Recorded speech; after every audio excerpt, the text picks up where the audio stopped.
Hey all, here is a replay version of the most recent live stream Q&A on all things Social Security that occurs every Wednesday at 1 p.m. Eastern Standard Time. So this is with all the little silences carved out of it. So I hope it's an easier listen for those who are doing the replay versus being there live. And we'd love to see you live. So feel free to pop in. Bye-bye now. How are you all doing? Give me a big ol' I can hear you. I'll just scroll down till I see it. Hope you guys are doing great. It is November 12th, Wednesday, and I believe we're halfway through November already. Thank you, Mike. I see you. Paish, right? Is it Paishi or Paish? No E at the end, right?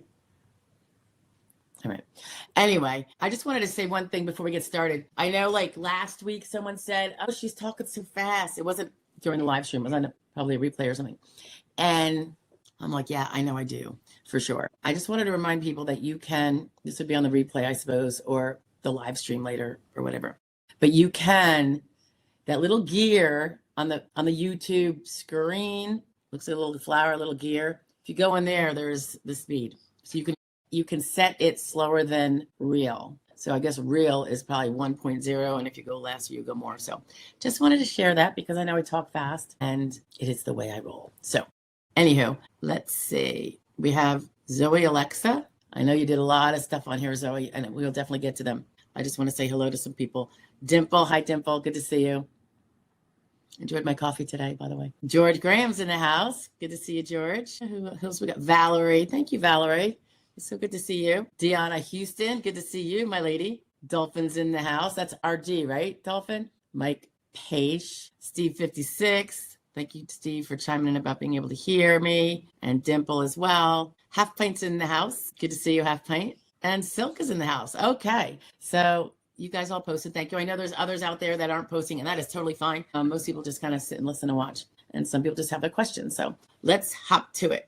Oh, in terms of like upcoming videos, I don't even know. I do know there was a video done for, and I don't know if the first one came out today, first part of it. It was on malingering. Someone had specifically asked for it in one of the comments, maybe on a different video or on in the general channel area. And I kept meaning to get to it. And so finally I said, I'm getting to it. And it's about malingering, if they're going to think someone is or accuse somebody and all those things, and kind of how to avoid it and avoid the perception, even if you're definitely not doing it, because of course you guys wouldn't be doing it. So I don't know if, can you see Tasha? There she is. But I got to turn this way also. I'm going to tip over. All right. So she's not on her pedestal because I actually painted it, not the foot part, but the rest of it, because she poops on it all the time, and it was plain wood, unfinished wood, and I just had to how am I going to wash it? I keep washing it, and I don't know if that's good for the wood, so I just used some spray stuff that I had, and it's drying, and when it gets good and hard, I will bring it back out for her. Okay, so let's get to Zoe. Zoe, I know you had a bunch of stuff, and I want to thank you for your service, by the way. Zoe's a veteran. Zoe says, I'm a veteran that was awarded TDIU 100% PNT in September 2025, so that's only a couple months ago, for PTSD due to MST. MST is, tell me if I'm wrong, Zoe, military sexual trauma. I was previously at 70%, and with an increased claim, they awarded the TDIU and 100% PNT. Okay. I am very sorry that occurred at all, of course. Zoe goes on to say, at the same time, my last CMP exam with the VA was August 2025. That's pretty recent. I have a private psychiatrist that I see as well. My question is, I'm 48 and will be 49 in February. I stopped working in 2023 due to my PTSD getting worse. I can still qualify for SSDI due to my DLI. Awesome. So what she's saying there is her DLI, date last insured, is in the future. And if you stopped working in 2023, I would think that you probably have until end of 2028, barring any like big gap years in the more recent 5. My question, Zoe says, questions are, what should I send to the SSA? Both award letters for TDIU and 100% PNT award letters, or just one? You know, when in doubt, send them both. You know, they're not going to contradict each other, you know, and if they do, it's only because they're in, you know, maybe slightly different frames. So I would just, when in doubt, send them both. Next question. Zoe says, I'm sending my CMP exam and will have them reach out to my psychiatrist to get records as well. What exactly should my psychiatrist send? You know, in my opinion, you know, psychiatrists have the power if the patient signs the HIPAA form to send the whole thing, psychotherapy notes and everything. Unlike physical doctors, mental health professionals have the power to not send everything like the physical doctors have to. They can withhold psychotherapy notes and only psychotherapy notes. Some of them get this confused and they think they can withhold everything, even the fact that you're even there.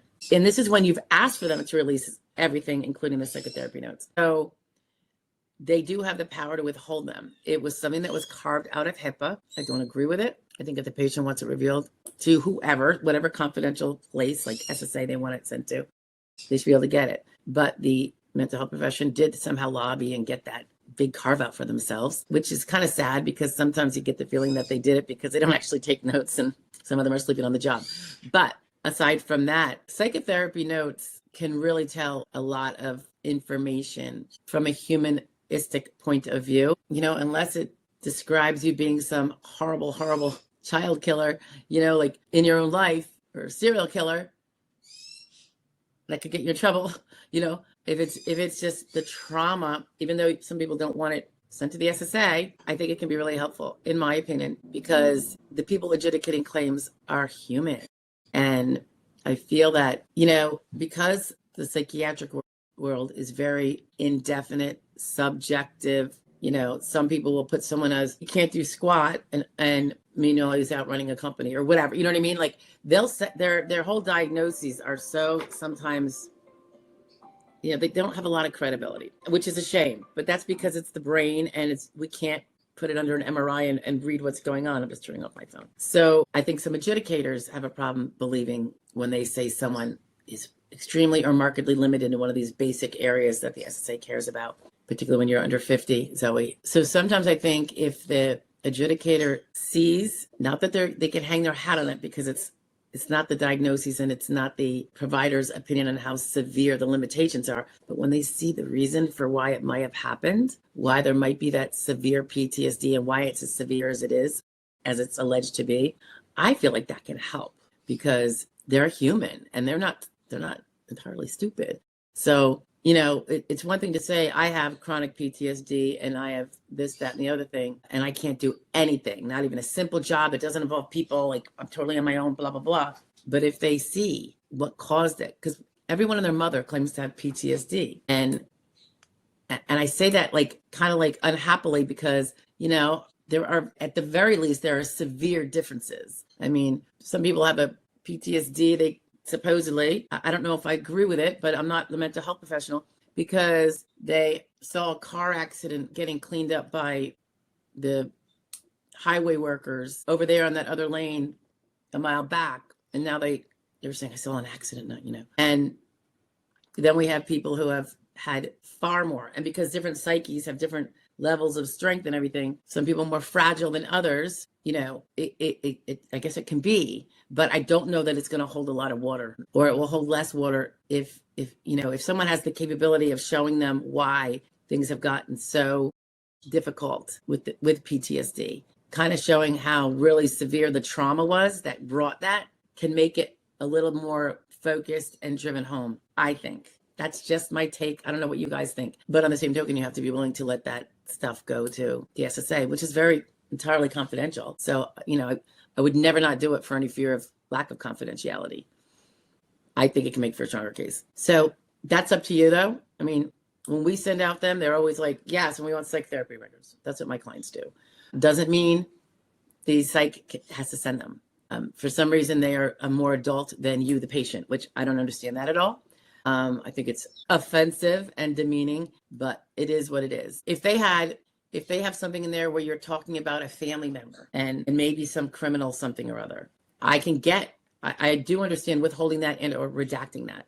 You're not trying to, because what if it's something that is a reporting requirement for somebody else? But if it's not anything like that, I kind of have a problem with them being your big brother and not letting you make the decision. I mean, you're a full-grown adult. You obviously are smart, and talented.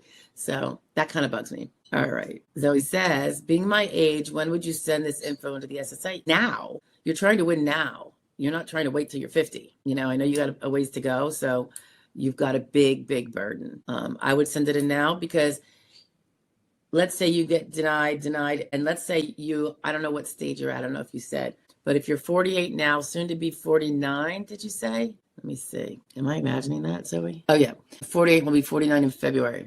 I don't know when it's going to get to an ALJ, and if you get denied before the age of 50, you're going to refile. And you're not going to not send, you're still going to send in that stuff on a new claim. You're going to resend everything, basically. Plus, you're going to have all the new stuff, the continuing psych records, etc. On the new claim, it wouldn't be because you can now go back and try to get them to relitigate the under 50 age period that you just lost if you had lost at ALJ hearing. But it is a great perspective. You could still give them the historical perspective of how you this has been going on this long. So that's something I would do both. Yeah, the 49 doesn't really help you. If you were 49 in 11 months, perhaps it would, or 10 months. Yeah, right.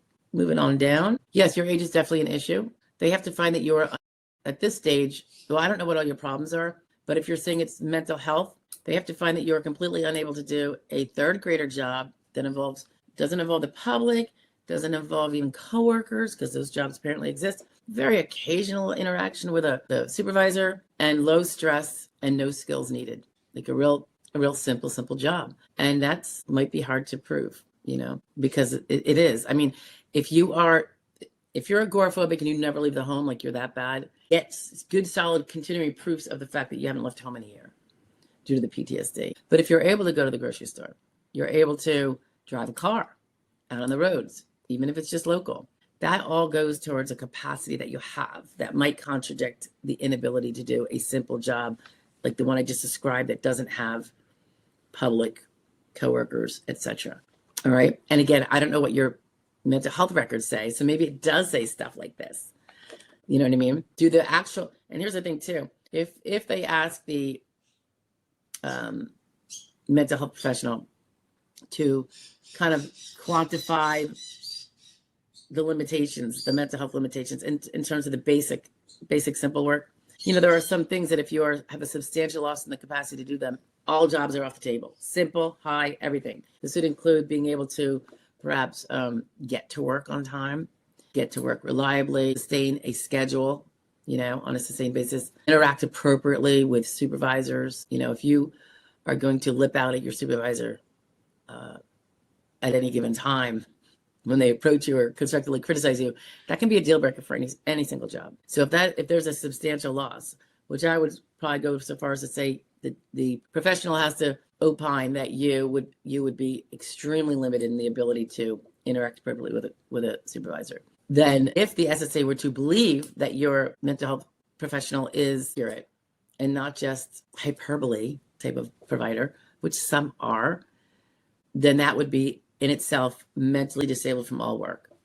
It's a very high bar. So usually there's combined mental and physical, but again, under 50, it's a really high bar across, it's across the board. But they do work, and it really will depend on what your physical and what your mental is. If your mental can't pull the weight across the finish line for 48 or 49-year-old, maybe combined with some severe physical impairments. But if you don't have severe physical impairments, that mental's got to be really bad. I almost look at it like you got to be completely provably agoraphobic. It's not like you only sometimes can leave, where you really don't leave. Like I've had people who haven't left the house in years, and they're afraid of answering the phone because they think there's something coming through the phone. It's usually combined with like paranoia and maybe a little delusional. It's just a high bar. And how much her records discuss all these like all the time. This happened this week because you couldn't leave the house, or you couldn't do this, or physical or legal altercations or confrontations with people outside of the home, maybe even inside of the home. Those can be helpful. Outside the home, sometimes there's documentation that's not from you or a family member who they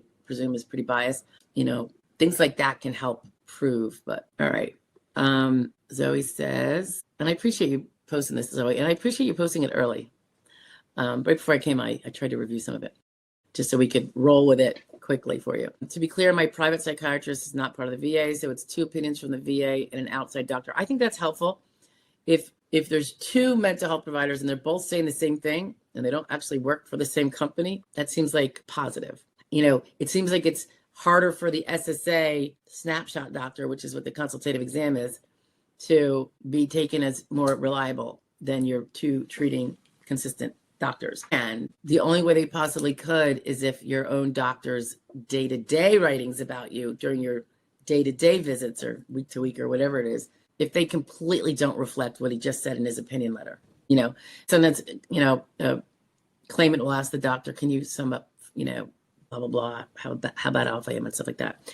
And they do. And then, but it completely is not supported at all by their day-to-day, which says she's doing good, doing better, doing good within normal limits, has insight, has judgment on all these, mental status exams. They do it every visit. So much depends on the details. The devil is in the details of those treatment records. It is the single most important aspect, I would say, way more than any opinion letter. Because again, opinion letters are, when you said, please write me a letter to show that I'm disabled, they know you asked for that. You know what I mean? They know. So, okay. Thank you for best approach in this. And thank you for all your time, what to do and what not to do. Well, you're welcome. I hope I'm helping a little bit. I know I'm giving it the tough knocks, Zoe. And that's only because I just feel like I have to be very honest and not snow anybody. It is a tough road. You probably already know that. You do have, they don't have to buy what the VA said, but they do have that stuff. And I do know the VA's conclusions. Now the VA, and I think I'm going to probably do a short video on this in the days ahead, going back to TDIU and SSD and how they can have different results. But it doesn't hurt that they do say it for sure, particularly if their VA records hint at it. SSA does not have to buy it, of course, but I think they have more reason than if you didn't have that for sure. All right. And just to reiterate, guys, the reason why VA and SSD, even with I always say TD, IUU, I always mix it up. The reason why they have differing results is because the rules and the way they evaluate admissible evidence is very different. SSD has a much stricter way of looking at it, I suppose. Zoe says, one more thing, not sure if this matters, but I wasn't getting any benefits or pay from the VA while employed in 2023. I stopped work due to getting worse and haven't worked since 2023. I don't know that it matters. I mean, for SSDI, obviously you can't claim to be legally disabled as defined by SSDI disabled eligibilities while employed and working SGA or more. So am I losing my voice? Always happens, right? The raspy voice. I do feel like it's getting a little. So whatever date you stop that, assuming that had been sustained in at least SGA, which you all know, substantial gainful activity, dollar black and white rule is in 2025 is $1,620. Okay. Oh yes, these are just some things that were posted. Next week's live stream, guys, this will be the 19th. I have to do it at 2 instead of 1. I hope that doesn't hurt anybody. I have a doctor's appointment for my kid, and it's like an hour away. I just don't know that I can be back in time, and I don't want to be tempted to speed. So I figured, let me just push it till 2. And then for Thanksgiving week, the following week, we're actually not even going to do it Wednesday because I'll be driving out of state and back into state and to visit with my mom and my sister and her family, my brother-in-law and my nephews and nieces a little bit for a couple days. So I'm going to do instead of we're coming back on Wednesday, but I don't think we really want to be racing traffic. Wednesday's a very dangerous travel day, from what I understand. So we're going to take our time, and I will move the live stream to Friday, same time, 1 o'clock. And then of course, just this is for if you need an eval, that's where you find it. And this is, if you can't get representation, but you still want to get some one-on-one consultation, there's the prepaid consultations. I think that's what the one is. Okay. Valerie was saying, good morning, everybody, or everyone. I'm currently at my local field office where having an appointment is more like when we feel like helping you, right? Sorry, Val. Let's see. Valerie says, I can hear you well, even though I have the volume low. That's because I have such a loud voice, right, Valerie? Some might say it cuts through your bone marrow. All right, Mike is telling me that I had it right. No E sound at the end. It's Paish. Never would have guessed that by looking at it, Mike. Never in a million years. Hello, Silk again. All right, we got Benny in the house. Benny DeMarble. Do I have that right, Benny? It's nice to meet you. I don't think we've met. Benny says, hello. What is a correct response if a judge asks during a hearing, what do you do all day? Is there a standard answer?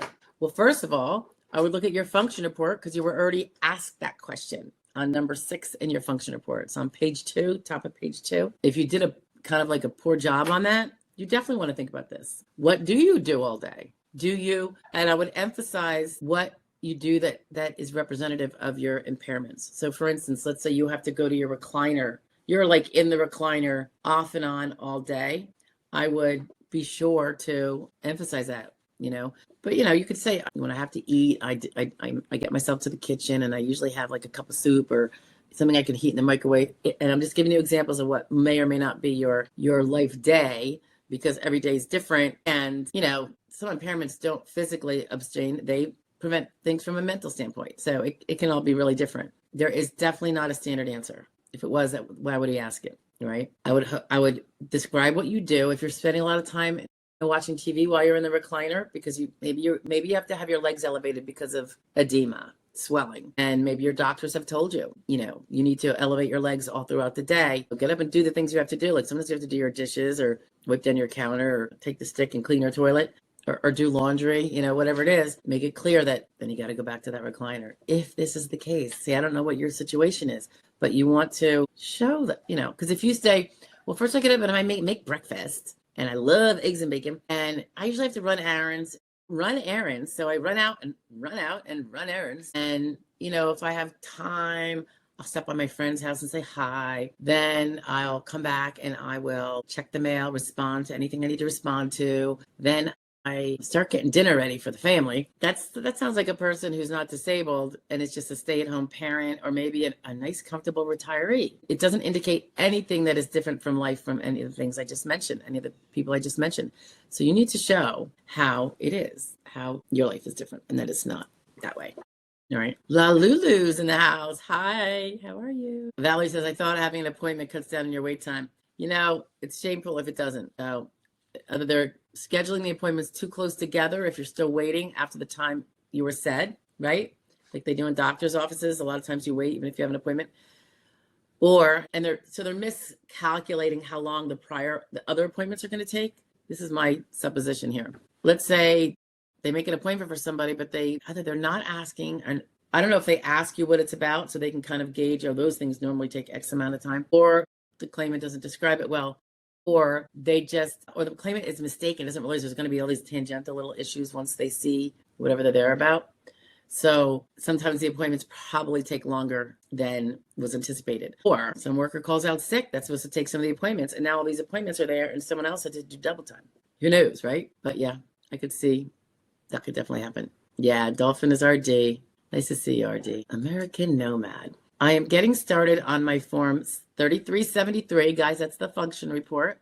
If anyone's not familiar with the numbers, and have been watching your videos and tips for filling out this form. Oh, okay, great. Thank you for those videos and for this live too. Speaking of the function report, I have a playlist, guys, where each number is done in its own little video, so you don't have to sit through a 3-hour video on parts that you don't need help on.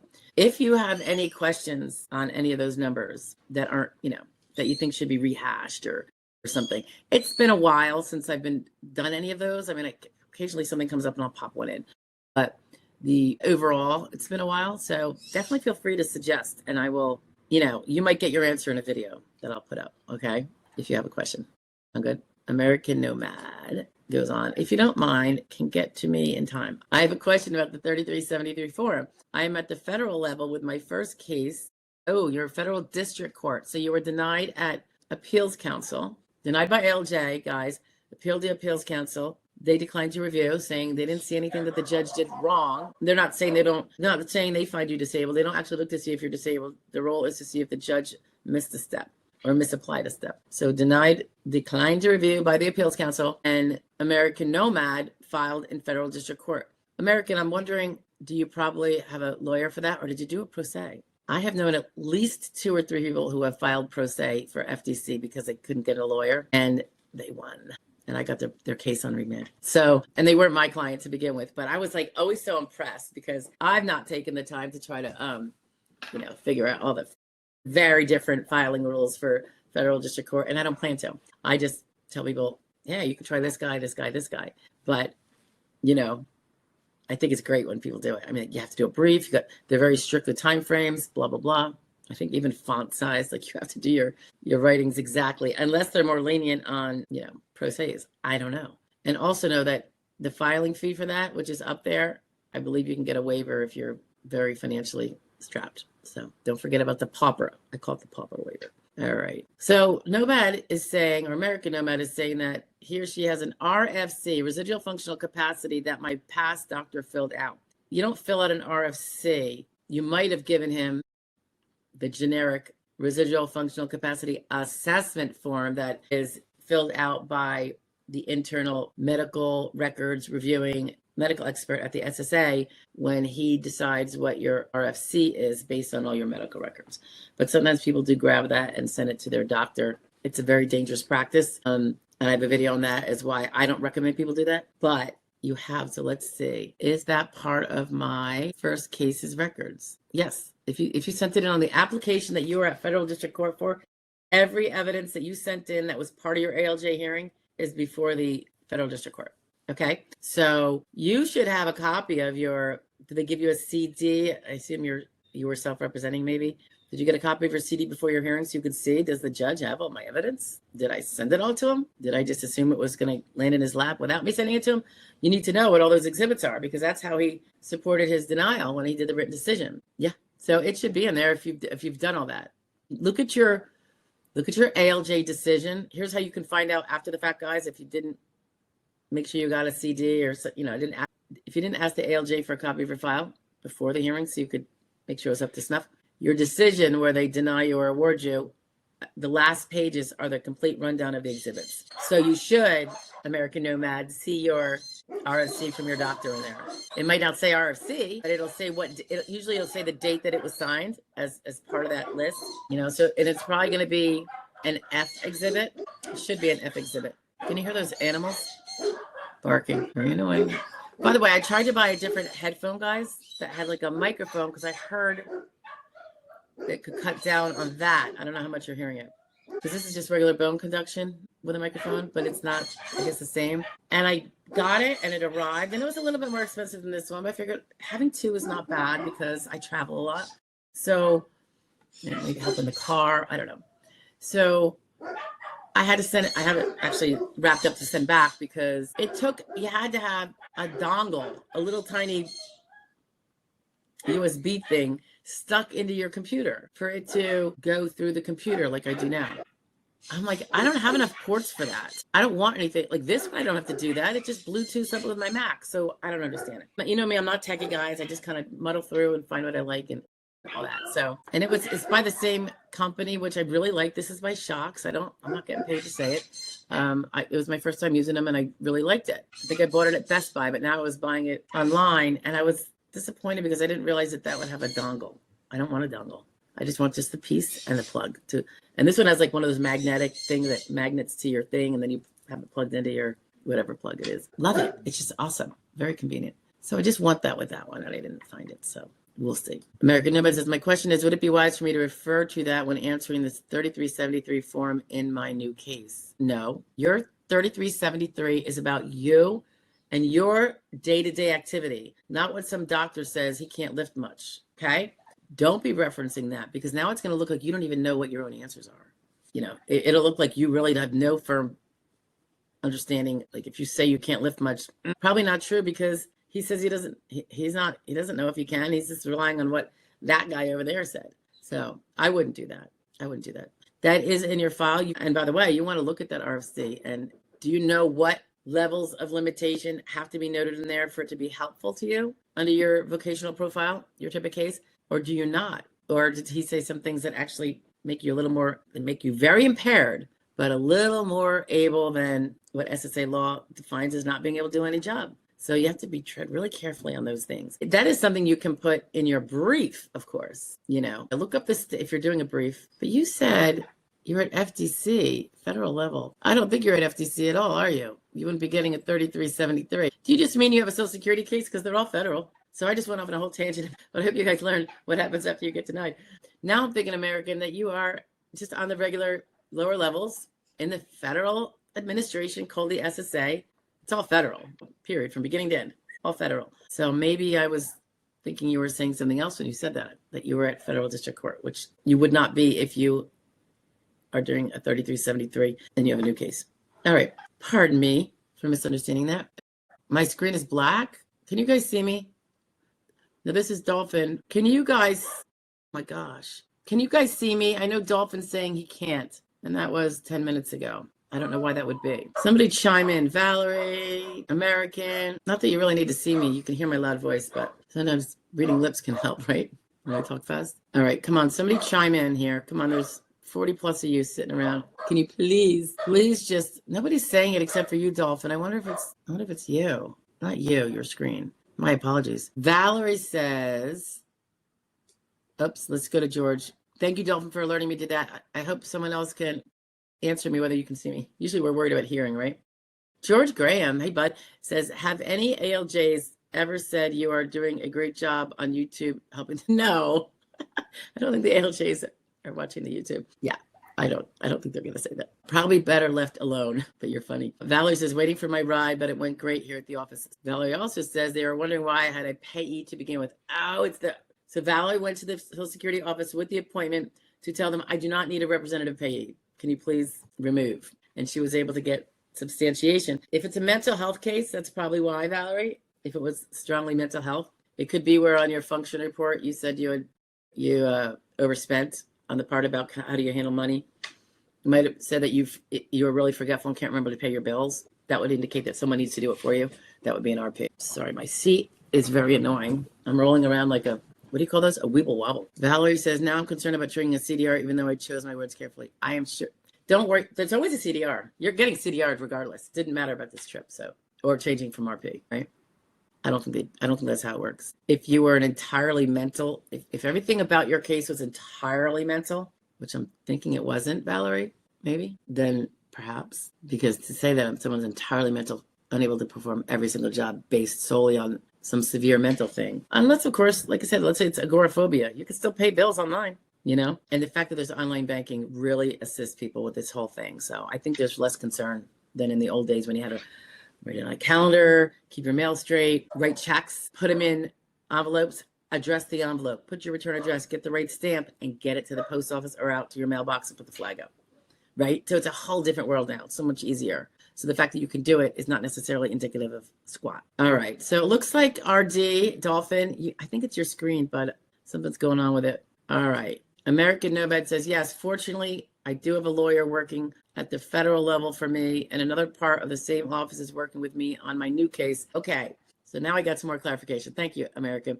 But they didn't really give me much info for filling out. Okay. Sounds like, tell me if I'm right here, American, you lost the case. It's up in federal district court. As we've said in other videos before, guys, once you lose at appeals council, you can now finally start a whole new application on the time period after the ALJ denial going to the present.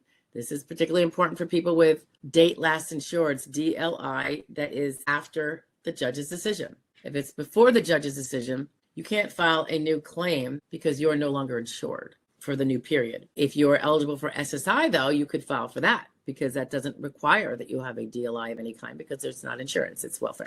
So you could file for SSI if you're poor enough, even if you can't file for SSD because you have a date less insured and you're just not insured anymore. So you can't really file a new claim for a period that you never bought the insurance for. But it looks like you're fine with this, right, American? Yeah, a lot of attorneys, American, don't give assistance on the function report. I know that's like a big thing that we talk about a lot. So I think you said you've seen the playlist. So any way that can help you, that's great. I wouldn't be talking about the RFC when you're supposed to be talking about, by the way, your RFCs from your old case. And no, that wouldn't, now that I've got a better understanding, all those things from your old case, they're at your federal district court case, but they are not in your new case unless let's say sometimes pull stuff up, but they tend to pull up the bad stuff. Like they pull up a CE exam from 2 years ago on your old case for your new case because it says you weren't disabled then. It's BS because now they're cherry picking. So you can resubmit that. Now, granted, it's only about the old time when you are found not disabled. So that old RFC you had your guy do, which clearly didn't work for you, may or may not be. I wouldn't submit it in the new case unless you know for a fact it supports what the law says you need to prove, right? We've talked about this. Everyone's got, with different vocational profiles, we have to prove different things, right?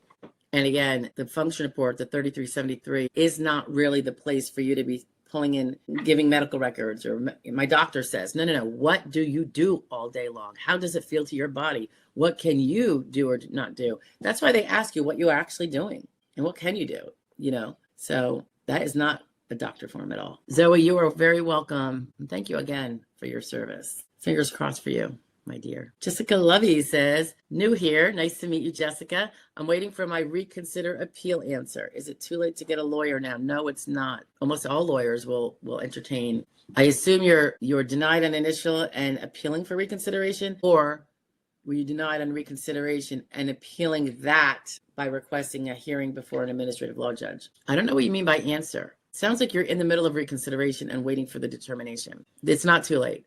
You should start looking. I would say yesterday.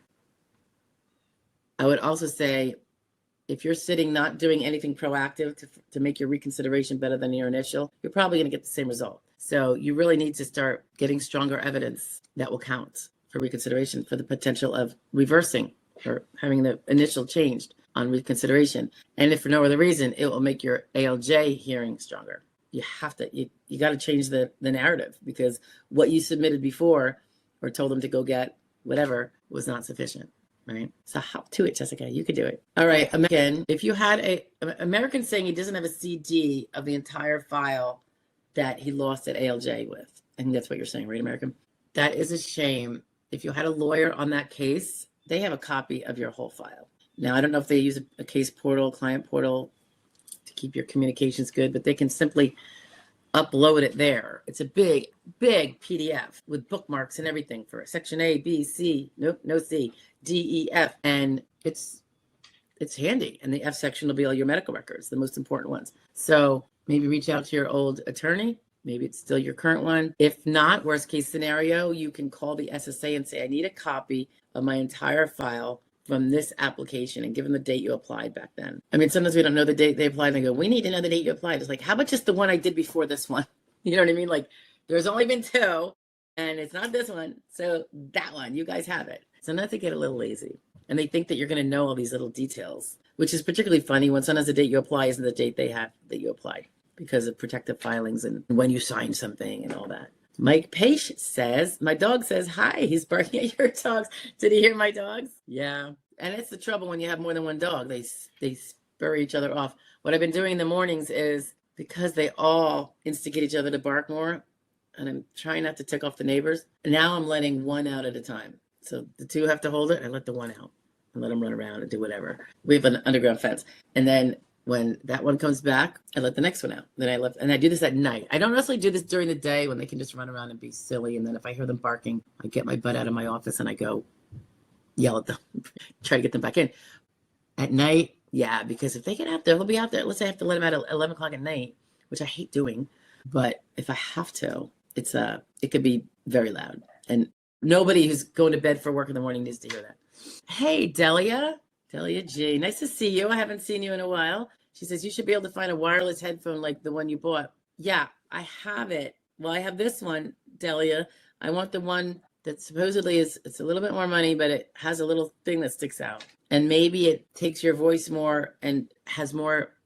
I'm doing it mostly to eliminate when the dogs bark, more than these do, because these apparently don't do a great job, it seems. American Nomad says, okay, thanks. I was just worried that they would use it against me if I answered anything differently than what the doctor put down. Well, yeah, they will, because if you say you're more able than what he said, then one of you's wrong. And they're always going to believe you over him because you live in your body, when it's going to be to your disadvantage, that is. You know what I mean? So, yeah, don't put that in there. Do not put that in there, in my opinion. Inheritance house flip. You got a scary face there, but it is that time of year, right? Oh, God, under the sin. I disagree. So if you have something that you want to quote, do it someplace else, Inheritance. He's trying to talk about some Citizens United case. Under the Citizens United case, money became free speech. And I'm an aficionado of constitutional law since I was in law school. So when the SSA denies you, are they violating your free speech when you're disabled? No. Can you talk? Can you type? You're doing it right now. You've got free speech. Sorry, I'm not playing. Bye, Inheritance.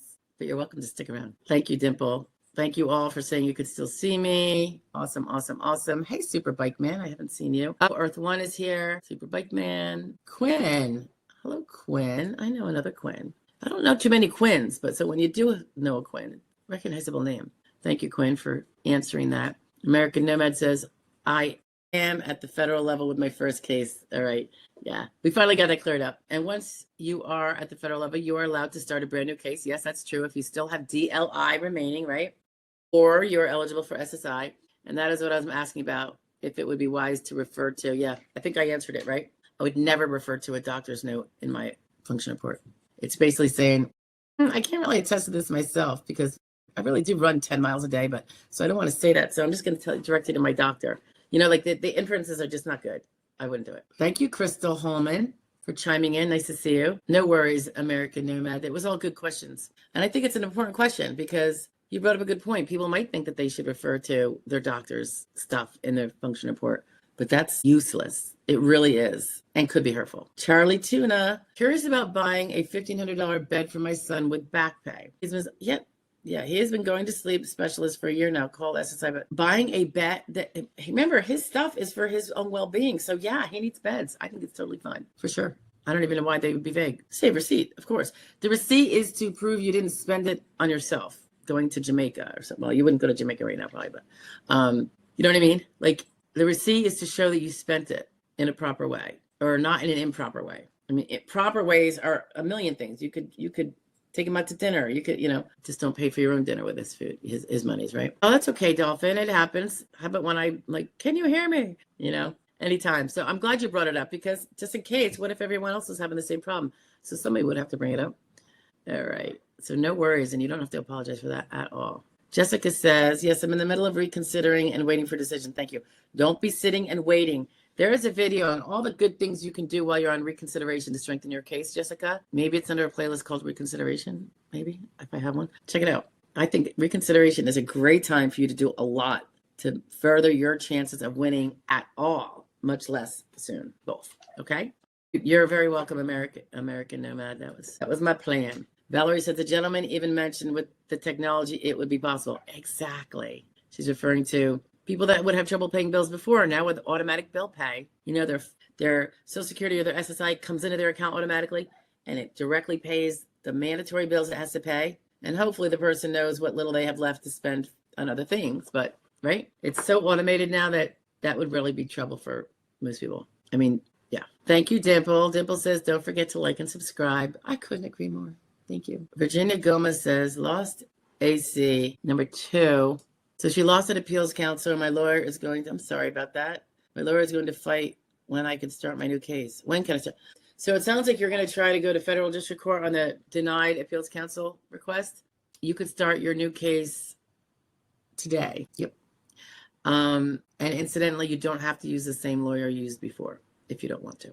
They will be completely separate cases. If your lawyer fights on, if he happens to do federal district court work, which is unusual, but it could be, and he wins on that one, it's going to come back to the one you started, and they're going to merge together as one combined case. And then you have 2 lawyers, and probably the one that had the original one that does the underlying would continue with the thing. I mean, he can get EJA fees going to federal district court. So, but yeah, then they would probably in some way, shape, or form have to do a fee petition for the fees on the new case and whatever. So that's just a technicality. That's a kind of a pain in the rear. All right, Delia says, just like the one you returned, but look for a wireless one. It was wireless. It just had a dongle, not a wire. Do you understand what I'm saying? It's advertised as wireless, and that is considered wireless. But I don't know why the same company doesn't just have it automatically be able to pick up from the Mac. Like these are cheaper. And they were still kind of expensive. For me, they were probably the most expensive headphones I ever got because I always wanted the super cheap ones. But American Nomad said, yes, they absolutely use anything that works against you, but we'll forget about all the same thing that works. It's so true. I always say about the function report, it is so important to do it right. But it's not going to win your case. It's just going to prevent you from being able to deny because of what you said on it. That's why it's important that you do it right.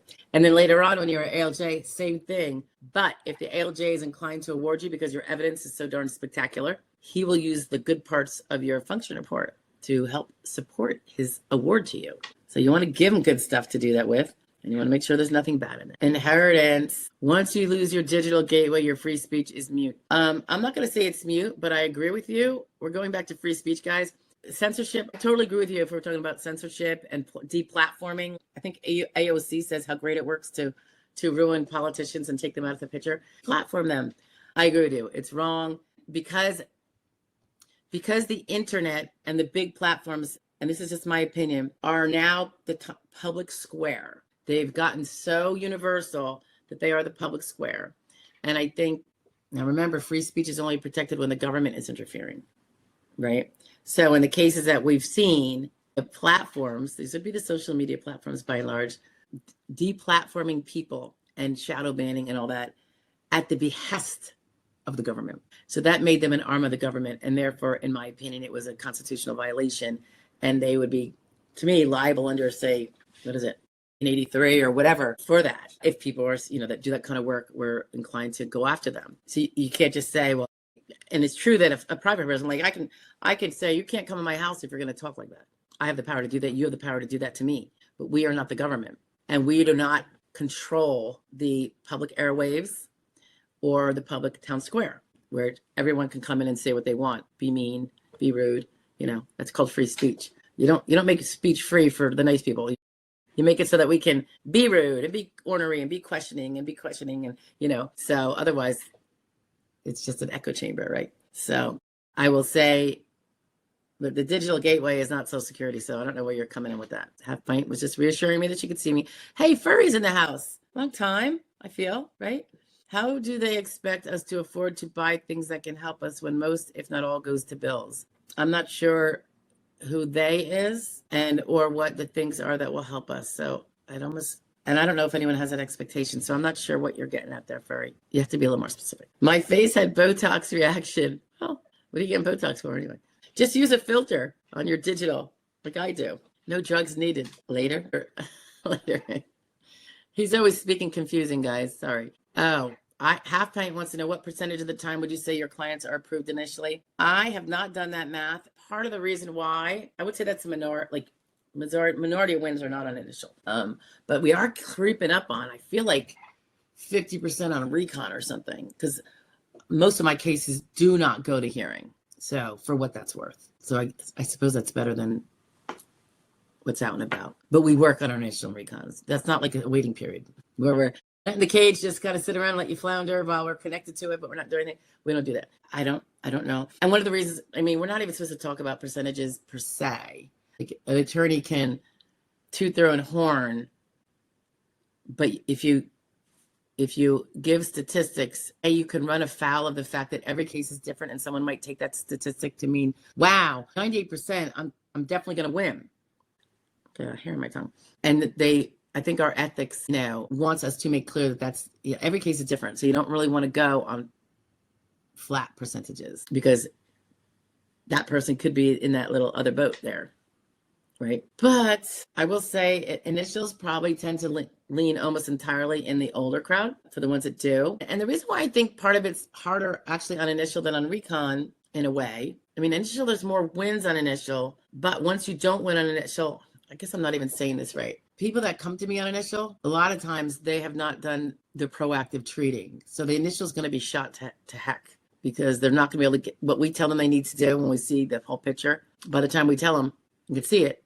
That's after we've been connected, we're in their file, we can see. They don't have time. That's going to be, they're making it, SSA is denied. So that's probably the big risk with initial. So the ones that do win initial, it's because they have a good vocational profile, favorable for that, and their stuff is extremely strong going into it. In every case, it's certain kind of cases, I should also say. American Nomad says, like YouTube, for instance, I have spent so much time in YouTube jail that I'm now I am the shot caller. I'm not sure what that means. YouTube jail, huh? What are you doing wrong?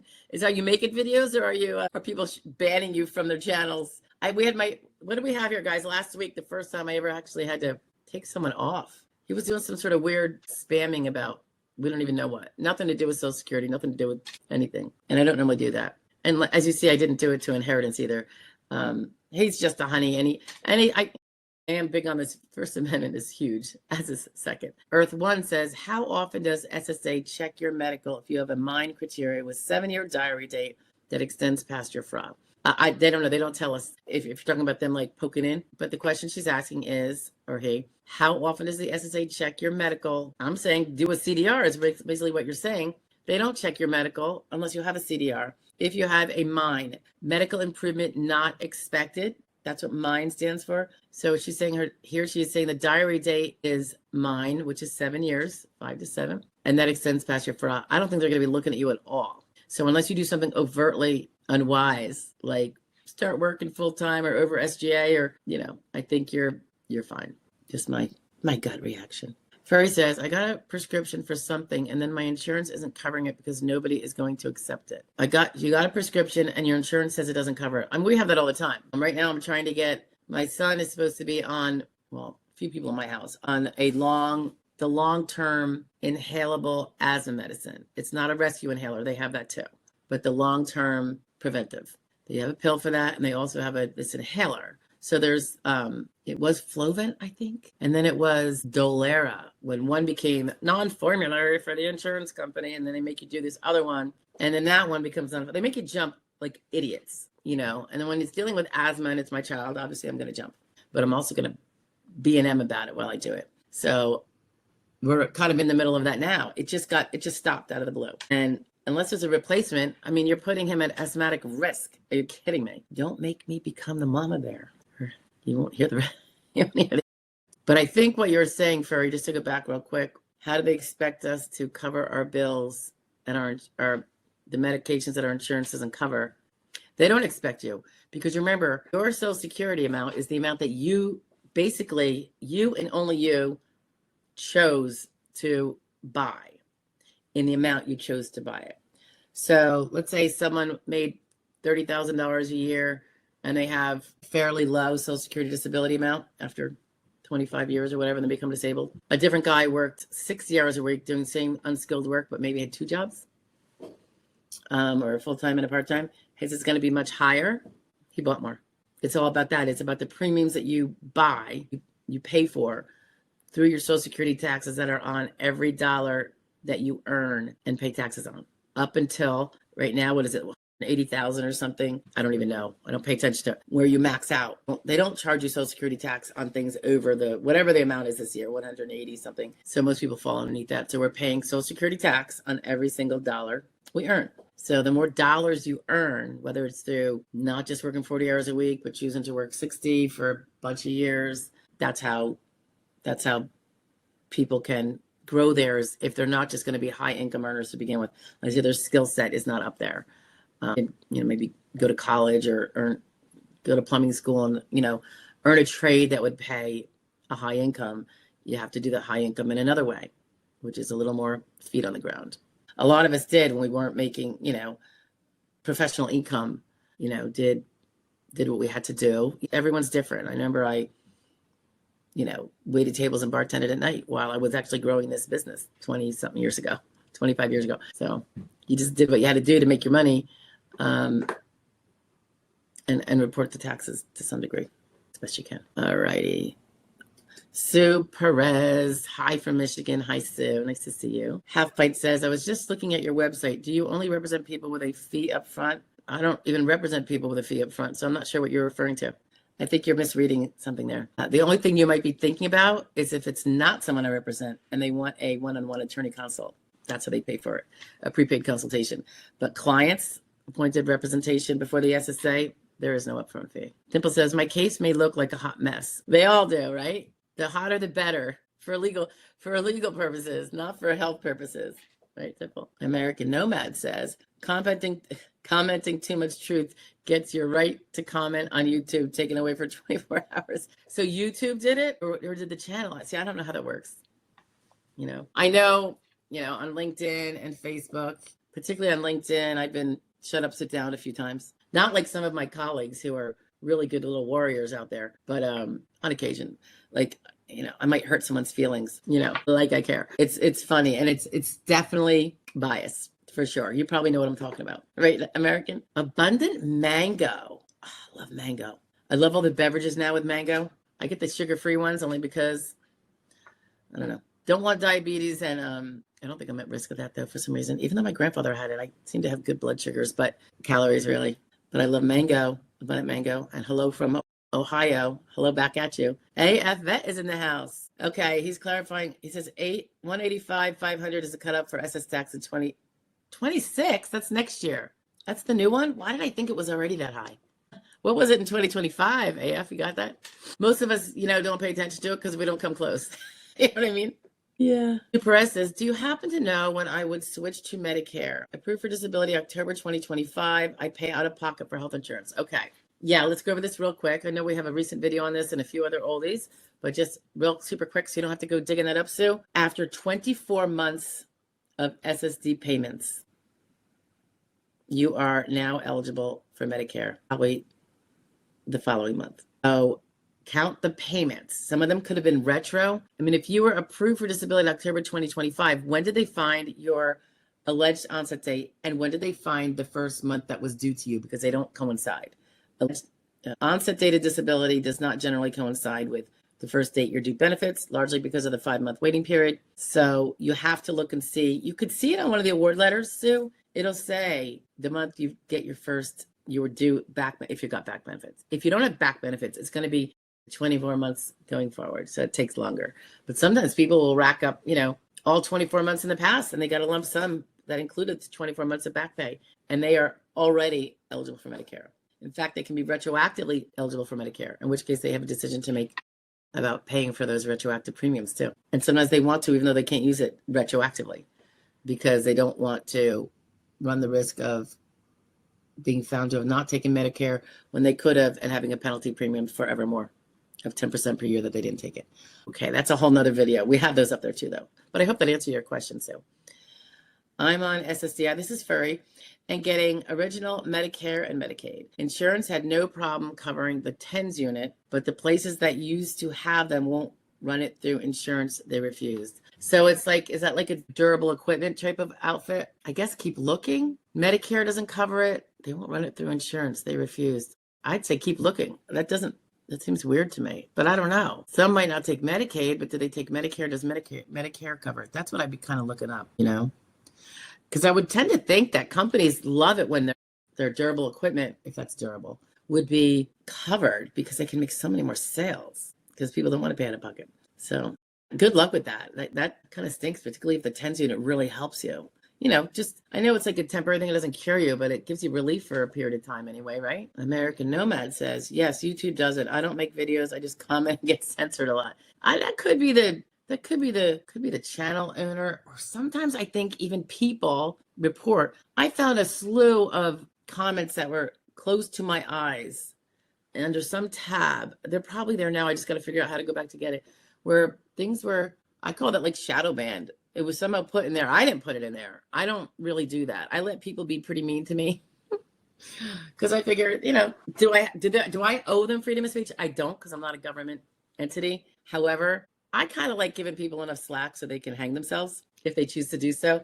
I'd rather all the other people that are there see who the jerk is. Why should I be protecting them by turning them off? Now, it was different in the live stream last week because they're really interrupting with people's ability to communicate on here and get their question up there, because he was just going, so that was different. That was interrupting our time here and annoying people, annoying me a little bit, but I'm very kind of tolerant.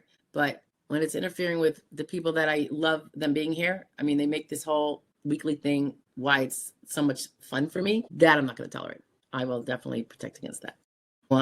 Oh, wow. Okay. So it's going up about 10 grand, almost 10 grand, 9 grand and change. All right.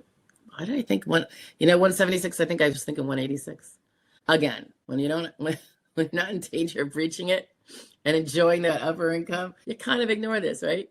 Sue says eligible April. Oh, okay. So Sue, are you eligible for payments starting in April, or was that your established onset date? Big difference. If it's your established onset date was April 9th, 2024, then your waiting period would be May, June, July, August, September 2025. So your first due check would be October. You've got 23 more months after October to collect, if that's what that is.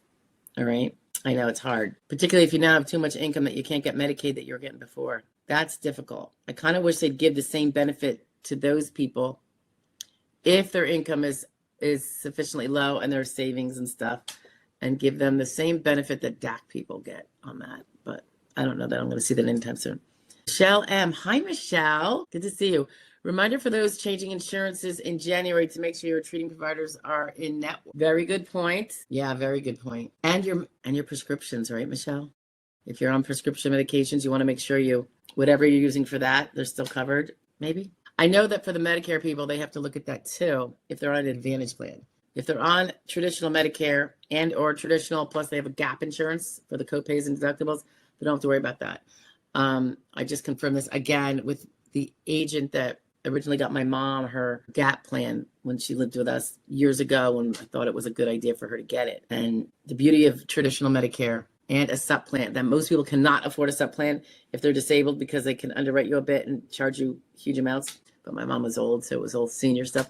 Hers is pretty relatively cheap. And she lives with family, so her SS can actually go towards that kind of stuff. It doesn't have to go for her trying to feed herself. Yeah, so the only thing they have to check is her medications and the proper insurance carrier that they would recommend for that and put her on. Because anyone who takes Medicare will take her because she has traditional, and the gap plan's the same because it's whoever takes Medicare, the gap plan will pay the balance of the copays. So there is some benefit to that. Now, people on lower income, or they don't have the benefit of having their income go to their health needs because they got to pay their rent, they got to pay their food. Unlike my mom, they have to consider it. That's why a lot of people go on Advantage plans when they get on Social Security Disability, because sometimes there's no premium. There's a lot of negatives to it. But if they're not traveling a lot and they, there is some benefits if you give up the other things. And there may or may not be copays. I think one of the risks too is that they can fudge around a little bit more about whether to approve something. Where traditional Medicare, it is kind of carved in stone. So I don't know which kind you have, Furry. Do you have an Advantage plan with your Medicare, or do you have traditional? I would think traditional if you have the Medicaid, but that way you probably don't have to worry about that. You can get the traditional to cover what it will, if TENS units are covered. And I can't really say, not my pay lane, but Michelle also says, just that I found out my oncologist won't be. Okay, so your oncologist now is not in your network for next year. They must have dropped out. But insurance may offer me a continued care option. Checking it out into it now. Well, you're the one to do it. She's really smart. She knows her stuff. She's medically savvy. Sue says, first payment November 2025. We'll receive retro. Okay, so that's your first prospective payment, but you have retro, you're saying. Yeah. Find out what month is your first. If you tell me your established onset date, that should be in your, we found you disabled as of letter. That'll be your EOD, and then we probably would be checking the 5 months onto it. And then the next month is your first back owed retro payment. And that counts towards your Medicare wait time. So Dimple says, when my husband was approved, he took restorative Medicare premiums for 9 months, and he was covered under my insurance. Took 2 months to get that refunded. Gotcha. So, okay. So this is what she might be saying, guys. They say, are you going to take Medicare? And they kind of assume you're going to want it to go retro so that you don't get a premium penalty later. However, one of the creditable coverage alternatives for those that have it is if you have a working spouse who has employer-provided health care that covers the spouse, the disabled spouse, because that is considered creditable coverage. Therefore, it is equal to or similar to Medicare level of coverage. So that is sufficient, and you can opt not to take Medicare and not worry about premium penalty later if that's the case. And that sounds like what Dimple's saying her and her husband decided to do. Keep him on her employer provided premium, because it was probably less than the $180 or whatever a month the Medicare would have cost him. Maybe she was paying $100 total a month for her and her husband for the two of them. And his would be $180 alone if he was paying for his own Medicare. So that is one exception to the pressures to take Medicare. Of course, when someone loses their job, like if the spouse no longer works and no longer has working family coverage and spousal coverage, even if they get retired coverage options, it doesn't count as creditable. So the person's still going to want to hop on the other. Hint, hint, right, Dimple? Jennifer Cologne, good to see you. Says, hi, Stephanie. I have a strong case, but I've taken a couple of trips, once to Disney. Sorry, I just had a gag there for a second. I don't know what was wrong with me. I was in a wheelchair and a cruise. I last tried to go to the beach and ended up in the hospital. Will this affect case? Hey, if he just hears that you were cruising around in Disney, yes. It might show up in your medical record that you went on vacation at Disney and they don't say anything more. What I would do, Jennifer, is Did you have special accommodations, I assume, with Disney? You went on a cruise too. Were there special accommodations for that wheelchair? If you have the writing pertaining to that, I would definitely grab it. You can either submit it earlier if you know that they're going to know that you went to Disney, because people tell their doctors. It just always ends up being in there, and it just looks like they're having a good time, which I'm sure you were, but you weren't doing the thing. You were probably being very restful. It was probably more restful than anything else, right? And yes, make sure you have those hospital records. I assume they're already in your file because it's part of your disabilities, right? I would get all the documentation showing that that is not a sign of, that you are malingering everything because you can go to Disney. Show her that it was not. It was a disabled Disney trip. Hopefully you can get some sort of documentation as to accommodations. If not, maybe did you take any pictures of yourself in the wheelchair in front of one of the well-known places? Just, trying to get you think about ways to establish that this wasn't an accommodated. You are no less disabled down there than you would be in your own community. Half Pint says, that's worth a lot. Thank you. I'm not sure what you're referring to, Half Pint. Yes. Well, Jennifer, yeah. So I want you, it would be better to be prepared. If you have a lawyer on your case, Jennifer, I think you do. When they review every line of your records before hearing, hopefully well before hearing, make sure you tell them about the Disney trip and say, do you know if it's in the records? But I will say this, it doesn't even matter if it's in the records. The judge often asks, have you had any out-of-state trips? Have you gone on any vacations? Obviously, you need to tell them the truth. So since he's going to probably ask, I wouldn't say this 100%, but they often do. If you have already submitted that, or if you don't really if you can't rely on someone that would be reading your records, like law firm or whatever, to necessarily find it, then you're like, gosh, the judge might find it. They say they don't see anything in there, but what if the judge, you could it, and then know what exhibit it's posted as. And it could even say accommodated travel or whatever to prove. I mean, it depends on the situation of how I would get it in there. Or if it comes up at hearing and you haven't gotten it in there, perhaps when you answer the judge and say, I was, but it was very accommodated, judge. I was wheelchair bound and everything. You could say, I would like to be able to upload proof that this was not like me running around Disney. This was literally an accommodated wheelchair trip with family, whatever. Usually we go because there's kids involved, not just for ourselves, but who knows nowadays with Disney being the way it is, maybe it's more of an adult place, adult entertainment, if you know what I'm saying. Anyhow, yeah, I would make sure to be prepared to show that wasn't, thanks for the update. Because, I don't remember everybody's details, Jennifer. That's good. Been a long time. 7 surgeries and 55 years old. Like we said, we talked about this before, right? I believe you have a good case. I'm always like very anal about just don't let that one little thing, right? Just in case. It's a little bit of effort to make sure it's covered if it comes up. And obviously you thought so too. So good thinking, Jennifer. Okay, established onset date was April 9th. So what do we say? First payday is April, May, June, July, August, September. Your first back pay is October. You're not going to get, and October wouldn't be due till November. I don't know if you're going to have any back benefits. Well, you weren't talking about back benefits, though, right? You were talking about Medicare. I think you got about 2 years. You've eaten up to 5 months, so that's good. Instead of it being 29 months, which would otherwise be, it's 20. Crystal Holman says, after a federal quality review, FQR, and sent back to the field office for a non-medical review, is this a positive sign? I believe, Crystal, that it is more likely than not that the adjudicator determination was to award you. It got pulled for audit, and by and large, those tend to be upheld. We have heard from a couple people on here, I think, or maybe in some of the posts on the videos, the day videos, that they had the FQR and then they were denied. So it is in the realm of possibility. I just think it's rare because I don't see it much. And number two, you've already had a trained set of eyeballs say you're disabled under the rules. How many of those? I mean, if they were reversing a ton of those, that would mean they're not training their people well, and they'd have a big embarrassment on their hands. So I think it's a good chance, and my fingers are crossed for you.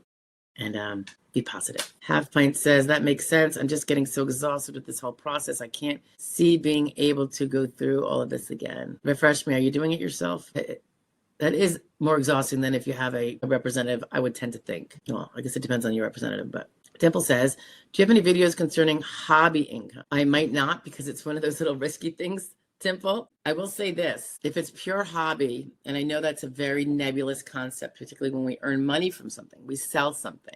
Someone paints a picture and they sell it, the SSA will probably, if one is earning income from it, particularly if it's more than just what's covering their expenses to engage in the hobby. Sometimes the pain of it all is it's not going to be a problem in the big sphere, but you got to fill out a bunch of forms. You've got to get a bunch of documents, and you have to get them to the point where they say, okay, that's just a hobby and that's de minimis. So that's where it's like, oh my gosh, you buy yourself a lot of work time, because oh my God, if they're going to make me do this, this, and this, and this to come to the same conclusion I know they're going to already come to. So that's just part of it. And by the way, if someone's had something they consider a hobby, but they are netting $5,000, $10,000 a year, even though it's under SGA, it's going to be self-employment probably, because hobbies can be self-employment. My hobby is you guys, and I have to report taxes, and it's considered work.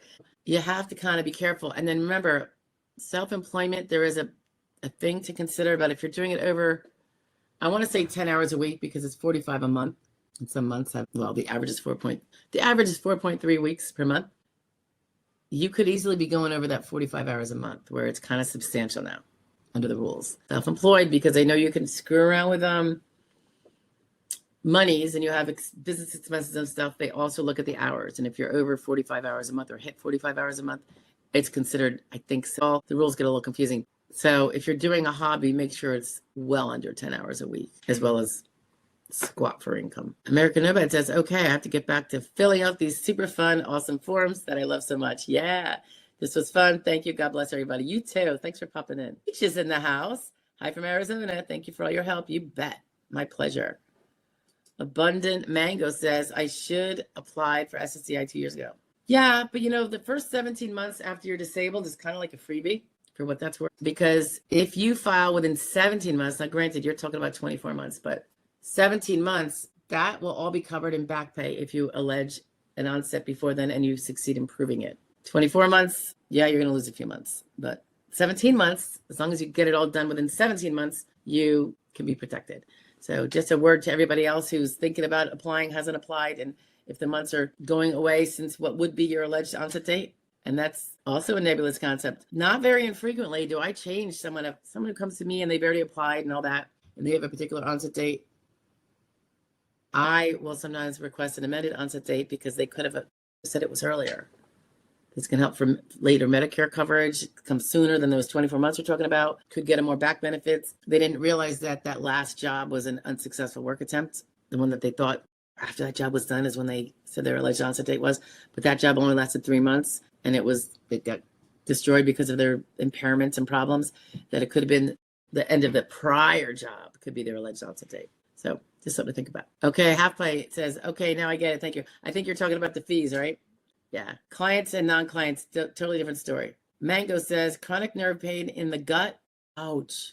The gut. Someone who's had gallbladder issues. I don't even know what yours means, but I know what gut pain is. And I kind of run the ulcer around, I guess. I think I take after my dad. Anyway, bipolar, sleep disorder, damaged wrists, and good statements from previous employers. Failed work attempt, 44 years old. Yeah.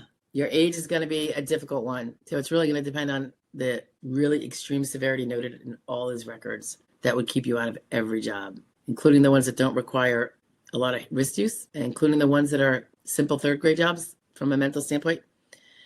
It's hard. I wish you the best with it, and better health too, Mango. I'm going to call you Mango instead of Abundant, okay? Mangoes are so good. It might be like my new favorite fruit. Virginia says, question, if not seeing a rheumatology, will that hurt fighting SSI knowing I didn't know what that was 10 years ago till now? Now I'm getting referral again for Philly. That would be systemic lupus, yes. A rheumatology and heart. Okay, it's gone there, but okay. Well, you get a rheumatologist now, right, Virginia? Are you getting a rheumatologist now? I would think so so yeah, you might not if you're not diagnosed until now with the lupus, and the lupus is the hair that broke the camel's back and gets you disability, it'll probably be the date you're diagnosed in the medically acceptable way of diagnosing. So, and that may or may not be a rheumatologist, or maybe it was done before by maybe a PCP, followed all the things and could diagnose. I think they can. Jennifer Clone says it was a Disney trip, then separate vacation on cruise. It was so 2 vacations. I had accommodations, but no documentation. Yeah, good luck. Do the best you can. You might get, I don't know who all attended with you, but you probably have pictures. Or did you pretend you weren't in a wheelchair and stand up for them? People do. You can get it. You can do an SSA 795 form where probably family or friends, so it's not going to be as ironclad, but they could say, you know, we did go on vacation. We went on 2 vacations, specifically chose them because she could be accommodated with her wheelchair, you know, and that there was no sightseeing and there was no, you know, the trip around, she was pushing the wheelchair or she had electric. And the cruise, there was no sightseeing. We didn't go stop off at the port and go wandering around town shopping or whatever. Maybe you did, but you were in a wheelchair. Whatever it is, you can probably get someone else to attest to it. That's not going to be ironclad. They don't have to believe that person. That person is biased, but you know, it helps. And the judge, if he wants to award you, will probably choose to either not mention it at all, or if he does, rely on it, saying that it was accommodated. Like he finds that to be entirely credible. And if your medical records at the same time that you're going to these Disney and the cruises, they all show that you're wheelchair bound, I don't think it's going to be a problem. It's when people don't have that, when it's a problem. Yeah, lots of room and time to rest. Oh, Jennifer, okay. Jonathan is your lawyer. Good for you. Yeah, you're in good hands. If you don't have it, you don't have it. You know, he might not think it's a big deal at all. But going back, you probably have medical records that show that you were wheelchair bound at this time. It's not like you suddenly become wheelchair bound because you're going on a vacation. There are wheelchair bound people that come on vacation. So I think that would be, assuming you had that, you know, documented in your medical records that you were wheelchair bound at that time. I don't know that it's going to be a problem, but just want to double check these things, right? Because that is evidence, medical records that are at the same time, right? Thank you for all your help. Can't get to, if he's like me, I have people that, like the occasional client who kind of wants to speak to me when we have really a lot of communication through the message portal, but they just want to have the time like this. And if it's not case necessary, we tell him or her, have to give the questions you have, give the concerns you have, put them in a message. We like everything in writing anyway. It's good for confirmation of what the person said, what we said, because people's memories are really, really poor. And it's good for our files, you know, it's good for our insurance company, you know, all sorts of things. But it also helps make sure that we're answering the exact question. And then if they don't think they got an answer, we can say, look at April 9th. It was right there. So our advice generally is, and this is like, because I will always be calling them on things I need, whether it's working on a function report, working on a work history report, they're going to be talking to me. But if they just like out of the blue want to, for whatever reason, that's not really, you know, we're not getting paid by the hour. So people have to understand that they're not going to be able to dictate the hours, right? It's contingent. That's unpaid work. So no, they're not going to be the boss about when they get to take my ear. So our process is email your questions. So they're going to be, someone on the team is going to answer them because they're super easy. Or if it's something that I need to address, they know it and they're going to get it to me. And I'm reviewing them all anyway. Every single thing that comes in on there that's been addressed by someone so they could like get response to the person same day or shortly thereafter, I review all of them. So if they made a mistake, I would be correcting them. That is, gosh, if that's 5 times in 10 years, I'll be surprised. And because I review them on a daily basis, if there was to be a correction, it would be happening so fast. Because doing that kind of stuff, I can do that even when I'm in a boring meeting, right? So they're going to get a response and oversight, even though they're not getting me on the phone.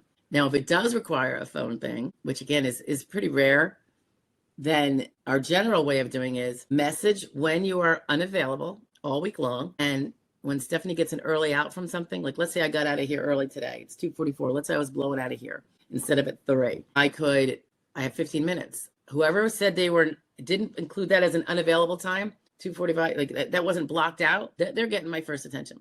And that's if it hasn't been already addressed by message. So the more available they are, they're not working. So presumably, aside from doctor's appointments and nothing too early in the morning their time and nothing too late our time, they're going to get a phone call. You know, sometimes you get the occasional person, not usually a client because they know better, but a person who wants to be a client who will say, I'm available from 2 to 3 on Friday. Please call me. It ain't happening.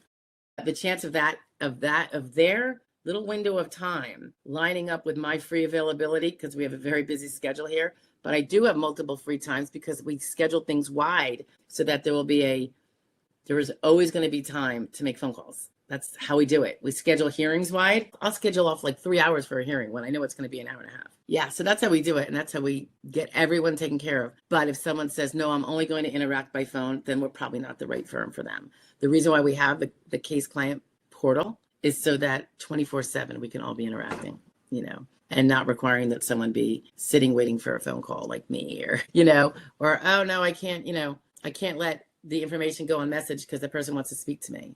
It's just not the way it is. I don't know how you guys do it where you're at, Jennifer, if they use the portal messaging to the extent we do. I mean, we are extremely heavy with it, extremely. And I'm proud to say that as of today, right now, there was no outstanding messages. I think some probably have come in while we're doing this, but I was really psyched because I know I felt like there was I was like 4 or 5, it was like really getting long. Like things have been so busy. It was with hearings and stuff like that. So I was like, oh, they're all gotten to. All right, good. We're all caught up. Crystal says, thank you. I appreciate your content. I appreciate you saying that. Thank you, Crystal. And please definitely visit whenever you want to. Dimple says, I may just hold off from the hobby side gig for a while. It's really less than 10 hours a month, but I just prefer to avoid the hassle. I totally get it. Virginia Gomez, number 2. Sorry, Virginia. Will my second SSI fight with seeing a rheumatologist for my case? You were denied and you have a second case, Virginia? Can't remember. With seeing a rheumatology for my SLE, will that help this time for my case, knowing I've been going to the doctors years and years? I can see now I was seeing doctors. I think specialists are always better than limiting yourself to a non-specialist general practitioner. I mean, by definition, they're higher credentialed. I think it also optically kind of shows that your symptoms are bad enough where you're actually going to get that specialist and go to that specialist. They usually have a higher copay. You're willing to buck it up because your problems are that bad with that particular impairment. So as opposed to having just mild symptoms, because some is mild, right? Ooh, Antonia Salas. Am I saying that right, Antonia? I don't think we've met. So nice to meet you. What if I got approved for disability in June, but just did my 2024 taxes in October? Do they have to recalculate? Yeah, they're going to recalculate every year you work. So if you're disabled and working part-time, even like going forward, they're going to recalculate all the time to increase them incrementally or whatever. Yeah, it's all good. I mean, it can't hurt you, right? Unless, of course, you were working after your alleged onset and it was SGA for an extended period of time. Hey, James Cavell. Am I saying that right, James? I forget. Nice to see you again, by the way. I don't have any questions, but enjoyed your content. Appreciate you taking the time. Well, thank you for saying hello. I appreciate it. MD77 says, I went to PT for right leg, foot radiculopathy, and lower back pain. Got medical records after 3 visits, and it says right side. I told physical therapy. He said, can't change, but would record it as right going forward. I'm not like confused about what the question is, but you have more down here. That's just minutia. I wouldn't worry about that, MD. He's saying the last visits have all said lower extremities, but he's saying it's predominantly right. That's fine. It's both. They're never going to be equal. They're both impaired, sounds like. So I wouldn't worry about that minutia at all. Jennifer says, I'm not wheelchair bound, but used one on the trip. It's not, medical records. I haven't spoken to him once since I heard him. Yeah, you're just going to have to describe it. Do you walk around a lot? Do you have a cane? Do you have problems walking around far? Well, why were you using the wheelchair when you don't otherwise need one? I mean, it's obviously a lot of walking at Disney. Do you have a cane otherwise? If you go to the grocery store, are you able to walk 5 aisles without assistance? Yeah, you're just gonna have to say I was lying down at the resort. I wasn't, and when we went to we went out in the park, I actually used one of those scooters or wheelchairs or whatever. I mean, you just have to testify as to what's truth, You just got to do the best you can. I don't know that should harm your case, given your vocational profile. So and cruises. Don't we just like lie down and sit on a lounge chair? I don't know. I've never been on one. It's my dream one day. Oops, we've already done this, right? Mango says, I honestly don't know if it's worth applying because I'm 44. Well, can you work another job full time? And will you self-sustain? I mean, it could be where let's say you can do something now and you don't have any grids that help you not have to carve those out. But you have a condition that you think is going to deteriorate over time and get worse. Maybe it's back or whatever. Sometimes and I don't want to say not to file because if you're disabled, you're disabled. And I don't know if you're legally disabled, but sometimes trying other things that are more genteel, if it's physical, can work and buy you time. And you're keeping your DLI extended out. And then as you get closer to 50 and hit 50, closer to 50, if you think, I think I have the goods now for an under 50 award, even if you lose, you can refile because your DLI will now be, say, 52 and you got 2 years of a better grid. It's hard to say. It's not always best to just go and file without looking to see if there is something you can do that's less arduous. It might be less pay, but we do have to generally downsize our spending anyway. You would have to do it if you were filing for SSD and not working, right? unless you're independently wealthy, but most of us aren't. Virginia says, thank you so much for your help. May God bless you and your family. Thank you. I could use all the blessings for sure. And yours as well, Virginia. MD says, you went to PT for low back pain and right-sided lumbar ridiculous. I think we already did this, right? Mango says he does have severity documented medical records and continue to do so. Does it eliminate all 12,000 occupations? You have to literally figure out which impairments and which documented severities that are repeated, because it can't just be a snapshot of a severity. It's got to be ongoing reflection and carve out all the things for all those 12,000 jobs. That's basically what you have to do. It's a nitpicky thing. It doesn't happen overnight. Have fun with it. And use an attorney if you can, or a good non-attorney rep for sure. If someone will take you, that is. Half Pint says, I was going to do it myself, but I'm considering having you represent me. I've been watching your videos while filling out the function report. It's just very overwhelming for me, causing a lot of stress. I understand. And I think we either spoke or we're going to soon speak, correct, Half Pint? And see if we can potentially do that for you. Dimple says, thank you so very much for all you do. I'll still keep sending you coffee, though. I love coffee. It would be more fun if we had a little coffee time together. Maybe we can Zoom and do that, Dimple. That would be fun. Okay. You're welcome, Antonia. That's okay, MD. Don't worry about it. I think we've covered you, right? James, super sweet, super sticker. $3 towards our 1%ers. Thank you. They thank you too. Abundant Mango. I definitely cannot work just living off of savings, and that's going to run out, Mango. See, yeah. Then you may as well apply. You may as well be applying, because even if you get denied, you're no worse off, right? And maybe you'll win. And then you have to make sure you keep up that you have to be really aggressive. Make treatment your full-time job, even if it's not full-time hours. Danny, I don't even know. Is that Danny Mating? Oops. Danny says, do you have an opinion regarding the SSA looking to get rid of or changing the grid roles? There's actually no evidence of that yet. Just speculation in the media. Eliminating the advantages for people 50. Yeah. Yeah. Show me some credible, authoritative citations to that, Danny, and not just some regurgitated media from the political media we have out there. And I'll definitely be happy to review it for you. As of this morning, there is nothing coming from the SSA that says they're doing that. Now, I do have other videos on, since as far back as 2003 or 2005, it was officially on the plate to be done in 2005, but it was voted down by the powers that be. In terms of the SSA retracted it, I guess, and didn't pass it. Because when they do propose rule, they have to get comment. Part of the protocol is it goes up for public comment. They want to hear the input, and that helps them decide whether to implement. That was shot down years ago. It has always been up there as a consideration since then. Yep. And right now, what I know is being considered is what started a couple years ago. And the first part, it was called the interim, got passed. That was changing. This is all about figuring out what is past relevant work. How does past relevant work affect us? And that's what these grids do, right? The first part was changing, and this was huge. This was such a blessing. It was the biggest thing I ever saw in my entire career with SSA, and now I'm going into my third decade, right? Changing the 15-year look back rule for past relevant work to 5 years. Huge, huge, huge, huge. Did I say huge? Then the next part, this was already started under the previous administration.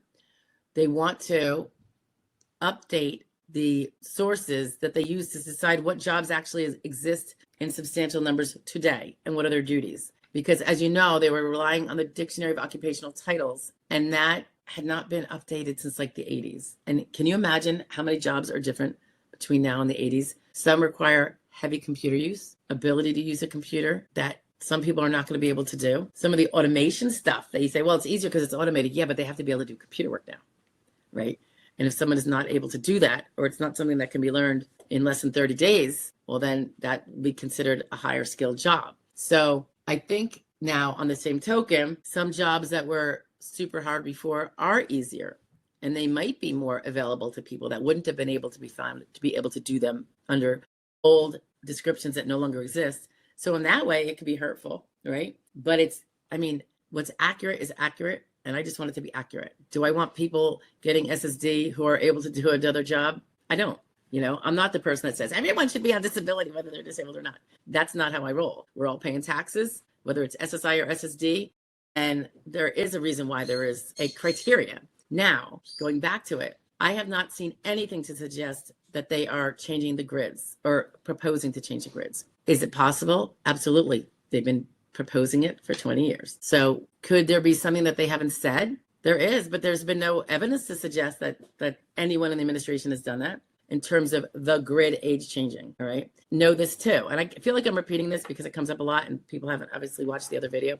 It's not that old, but the fact that age has to be considered is mandatory by Congress. It is in an actual statute. They cannot eliminate age consideration in SSD unless Congress makes a law that says so. And the chance of that, I think, is very, very slim. However, the grids are not mandated by Congress. They could, they just don't. So whether or not they ever choose to, I don't know. The grids were manufactured by the agency itself. It's how they implemented Congress's requirement that they consider age, right? Congress said, you must consider age, figure out how to do it and do it. So the agency does have the power to alter the grids. It has done things in the past. Maybe, what year was it? I want to say 15 or 16.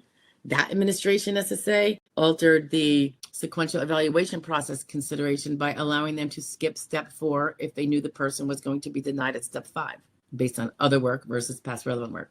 I found it to be a harmless change. It didn't bother me at all because if the person's going to be denied anyway, yeah, why spend time figuring out step 4 if they're already going to lose at step 5? That's resources, that's taxpayer monies, that's monies coming out of the fund. Why do that? So again, can any administration change the grids? Sure, they can alter them. I haven't seen any evidence of that yet. I do think there's the secondary part of the first part interim of the 15 to 5 year rule is coming up. I thought it was going to be published in December, like the proposal. And that would for sure, I think, if I'm hearing right, be certainly about getting the better resources, about updating the jobs that exist, since so many of them don't exist anymore.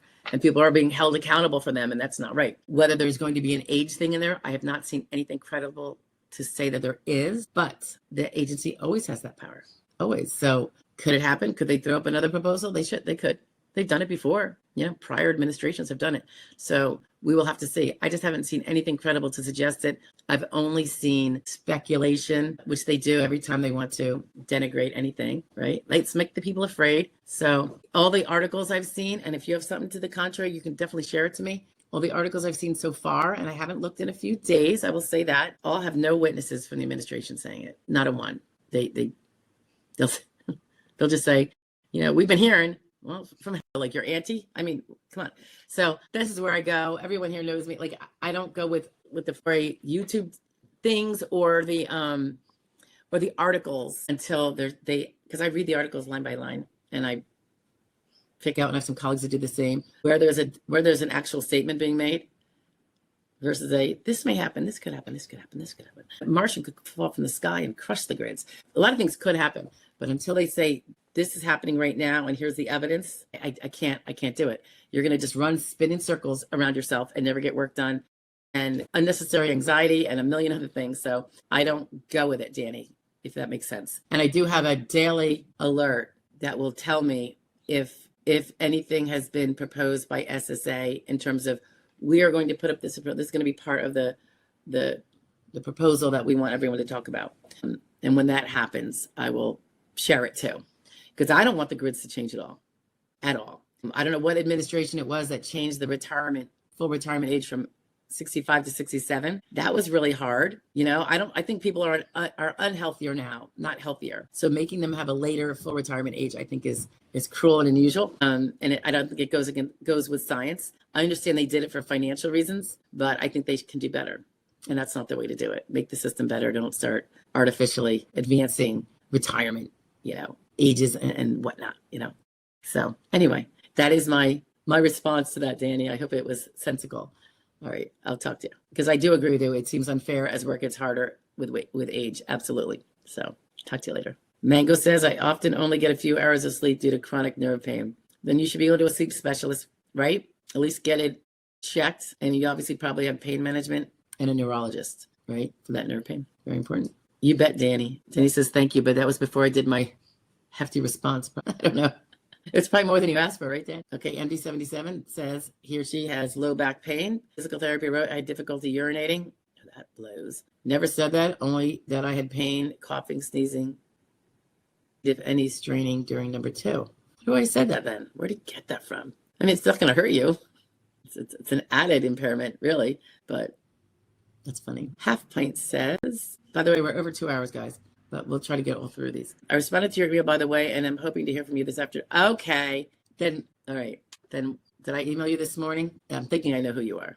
I know you've told me, because I knew when I saw you that we'd interact. I just didn't know which one, because there's a few people that I have to call this afternoon. Lumbar radiculopathy. David Carlin, nice to meet you. I don't know if we've met before. Okay, David is 58 and on a reconsideration and was told I am in federal quality review. Is this a good sign I'll be approved? I don't know if you heard the earlier person I responded to. Exact same scenario, except maybe not 58, maybe not even recon, I'm not sure. But I think it tends to be, quality reviews tend to, by and large, go the right way. So I would say that's good. Danny says, yes, they were looking at 15 years still when I was approved a couple of years. Yeah, it only changed last year. When I was approved a couple of years ago. Thanks again for your insights. I appreciate you doing this. You're welcome. And fingers crossed they don't screw with the grids, right? Because the slit wants to know why your eyebrows are, because if you look down, my hair is pretty dark, right? Yes. My hair is a very, very mousy brown for sure. And I also wear mascara, slit, in case you didn't know what we girls do. Yeah, I get my hair done. And I have some grays in there too. You probably can't see them right now because my hair is light enough or whatever. But yeah, at my age, slit, it's all going downhill from here. Reagan administration, I think you're right. Was it like 83 or something? I could be talking out of turn. And who knows, maybe in 83, we were still pretty healthy and longevity was positive. We were able to live older with more quality lives. But doesn't it seem like whether it's the food crap we eat or the water or the screen time and the mental, like all the stuff in the social media, I feel like we are a way unhealthier population. And I will say this too, if online time is like the people that are like gamers and stuff and addicted to social media all the time, if that causes I don't want to say mental illness, but yes, it could, but also strain and stress and anxiety, that stuff all affects our physical health. I have no doubt about it. So physical can affect mental and mental can affect physical, and it's all definitely wrapped up. So that would stand to reason, Danny, wouldn't it, that maybe we were better off in 83 and the fraud, like, not that I wanted it to be, not that I even knew what happened back then. I was like a teenager and I was very self-absorbed, but I didn't know what Social Security was. But it could be that they didn't see it that way, like we can see it now. Like, how many people are becoming disabled before even 62? I bet you it's gone up a lot. I think we're definitely way more unhealthy. So what is that? Over 40 years ago, 83, right? Yeah. It's almost half a century. So I think it's definitely different now. And so they shouldn't be raising anything. Like, let's say they wanted to raise FRA to 70. That would be horrible. Horrible.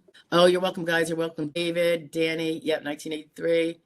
Outfish. You could outfish me. Stress. Yeah, it's a killer, right?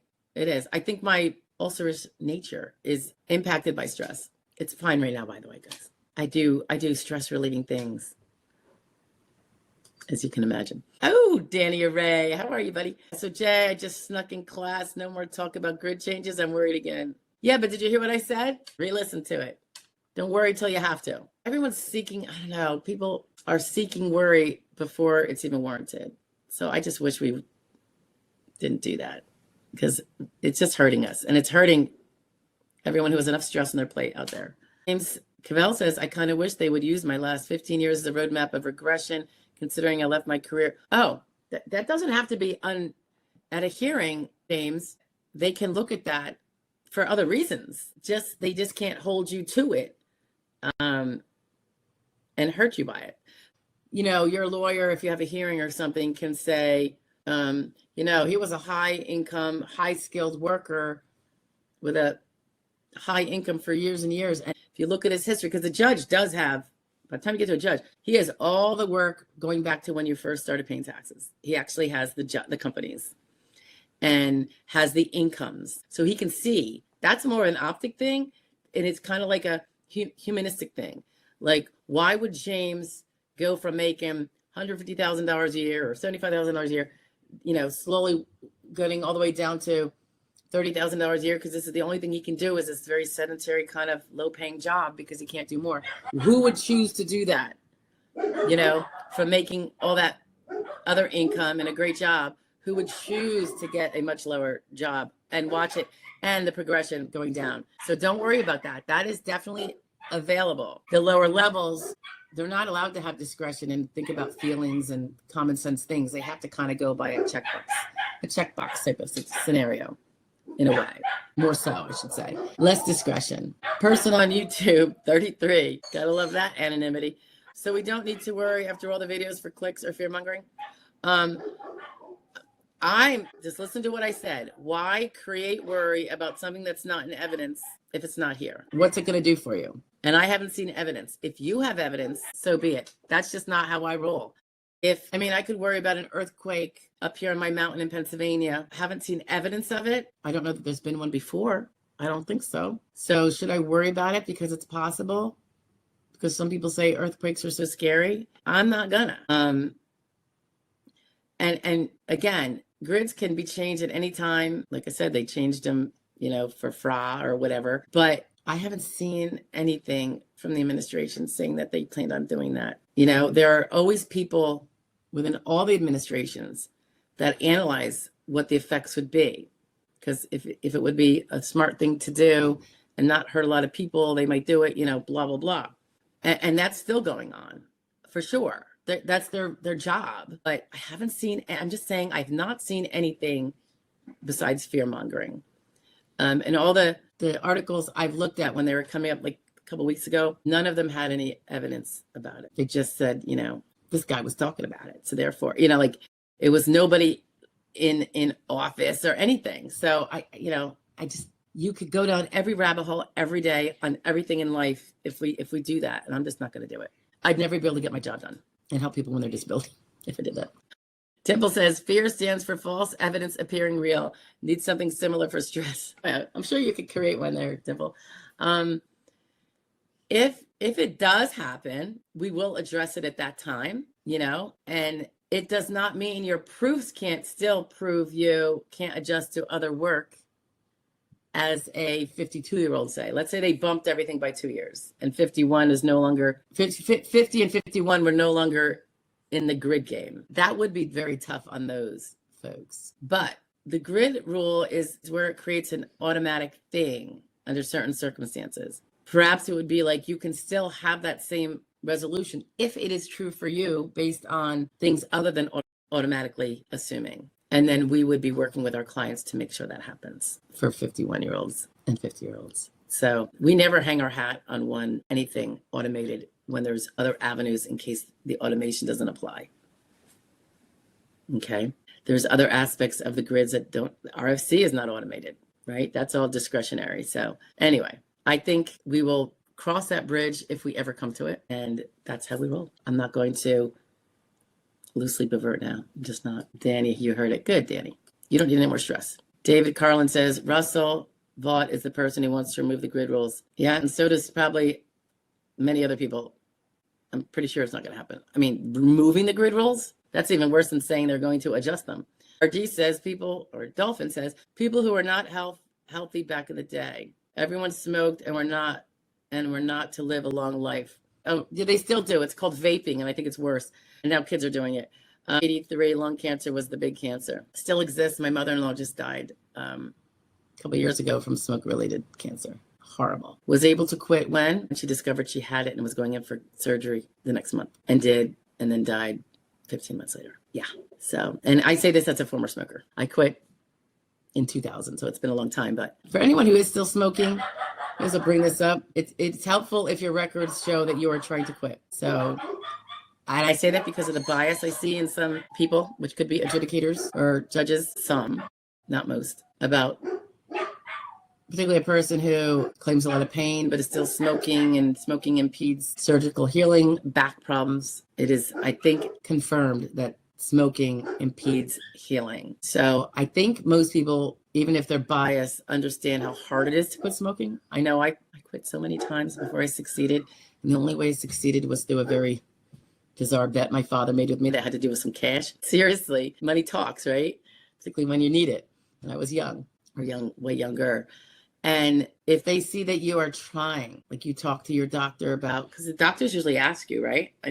PCPs. It's like in part of the annual physical. And if one is cut down, back, working hard to cut down more, maybe trying Chantrix or one of those other things, or doing, just the discussion that you've been trying and maybe cutting back a little bit and trying to do more and all that, it can go a long way. I think I had a case once where I felt like the judge was a little maybe negative on the fact that my client was saying, I have to feed my kids peanut butter because I'm too poor to give them something better. Yet he was smoking and spending money on cigarettes. So it's a little hard to claim that you can't feed your kids properly while you're spending money on cigarettes. Anybody follow the reasoning there? I kind of got it. It was unfortunate. And I believe the guy was definitely disabled. He was also under 50, I think. This is like one of my first cases early on. Outfit says, I'm not going to lie to you. Calm. I'm not going to lie, you are calm like a mountain, like water. But Walter, not be scared of him. Walter is always scaring people. I know. You got to go back to old videos and find out which ones didn't pan out. They were fearful. Right? And I love Walter. He's fun. Someone should be tracking which predictions pan out. I have a colleague who tracks sometimes. It's publishers, some of the bigger ones that claim to be unbiased or whatever. He just did it not that long ago. Which ones? Here are the predictions by so and so in their articles over the last X years or whatever. This one didn't come true. This, after people's heads were spinning and rolling, sometimes it's climate change or whatever. And it's like, and this one didn't, and this one not either. And it's just fun. I don't think anyone's done it for some of the YouTube videos. It's usually for written articles. I challenge anybody, just do it. Just do it. I mean, the thing is, if it does happen, is it bad? Yeah, it's bad. Earthquakes on this mountain are bad too. But I don't know. I just don't know that. Now, if it comes down as a proposed rule, like a proposal, like, hey, should we do this?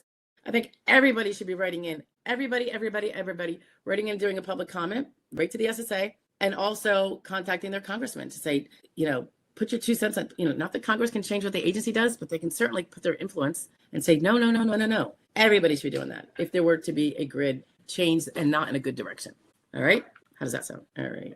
We're getting down to the end. I think we are at the end, guys. It's 20 after 3. We're in here for 2 hours and 23 minutes. Half Pint, you're very sweet. Okay. So I'll be talking to you very soon, Half Pint. Oh, you look amazing. Well, I actually don't, but I appreciate that. And definitely filters.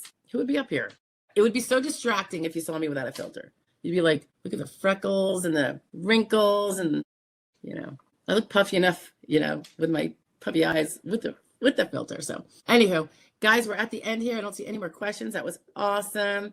I appreciate you all being here and all the questions. And don't forget, 12 o'clock noon for our dailies. And reminder, I posted it in the chat here, but next Wednesday, I'm moving it to 2 o'clock from 1 o'clock. So it's not going to be 1 o'clock, just next Wednesday, because I've got to be at a doctor appointment for my son, and it's like an hour away. And I just didn't know that I would get back in time without speeding. And it's a bad highway. So I made it for 2. And Thanksgiving week, the following week, no Wednesday live stream, but we're going to have a Friday, same time, because I will be traveling and I don't want to speed again. I just figured I'm just going to knock that off the plate for that day because I'll be driving kind of long distance. So I hope that works for everybody. Next Wednesday at 2, the following week, the day after Thanksgiving, Friday at 1 for the live stream. All right. If you guys have any ideas for any questions that you want, I might not be able to give you the answer on a one-on-one, but if it's the kind of question that can be answered in video, I'm happy to do it. I'll talk to you later. Bye, guys.